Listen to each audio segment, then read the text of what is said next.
Hello বন্ধুরা, আসসালামু আলাইকুম। কেমন আছেন বন্ধুরা? স্বাগতম জানাচ্ছি আজকের ভিডিওতে। তো বন্ধুরা, আজকে আরেকটা ভিডিও হচ্ছে এক ভাইয়ের অনুরোধে।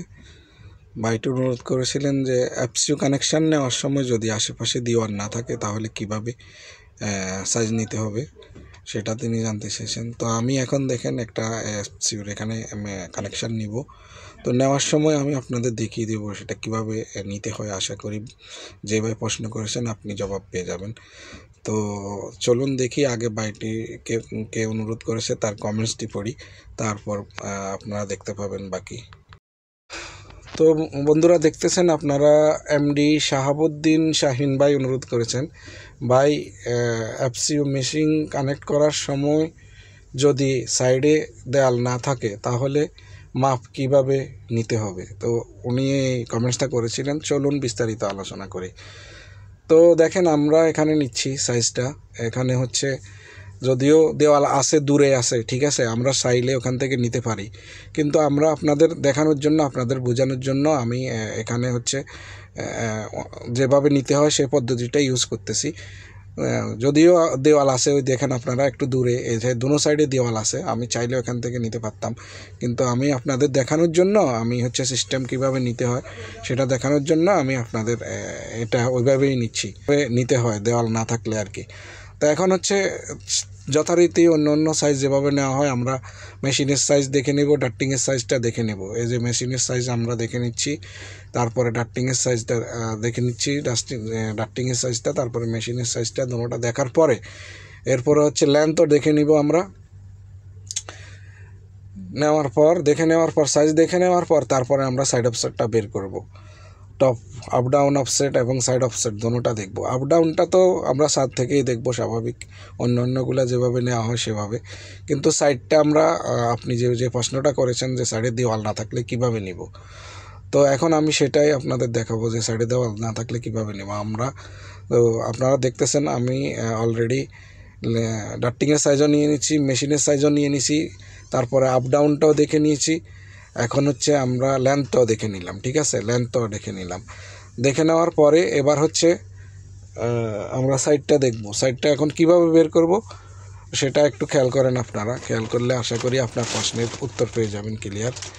তো সেটা হচ্ছে আপনার হচ্ছে স্টেড একটা, যে কোনো স্টেড একটা পট্টি লাগবে, চ্যানেল বা স্ক্লিট বা সিক্লিট, যে কোনো একটা স্টেড, যে কোনো একটা চ্যানেল বা অ্যাঙ্গেল হলেই হবে।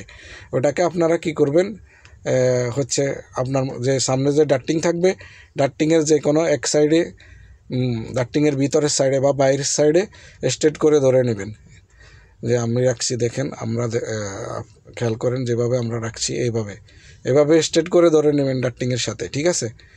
এভাবে ধরে নিয়ে এখন এই পট্টিটা থেকে মেশিনের সাইডটা কতটুকু আছে সেটা দেখে নেবেন এভাবে, ঠিক আছে, এভাবে দেখে নেবেন। এভাবে দেখে নেওয়ার পরে যতটুকু আসে ততটুকুই আপনার হচ্ছে, যেমন আমরা রাইট সাইডে দেখতেছি, রাইট সাইডে ডাট্টিং আর মেশিনের যেখানে কানেক্টর লাগবে ওইখান থেকে ডাট্টিংয়ের কতটুকু ডিস্টেন্স আছে অতটুকুই আপনার অফসেট।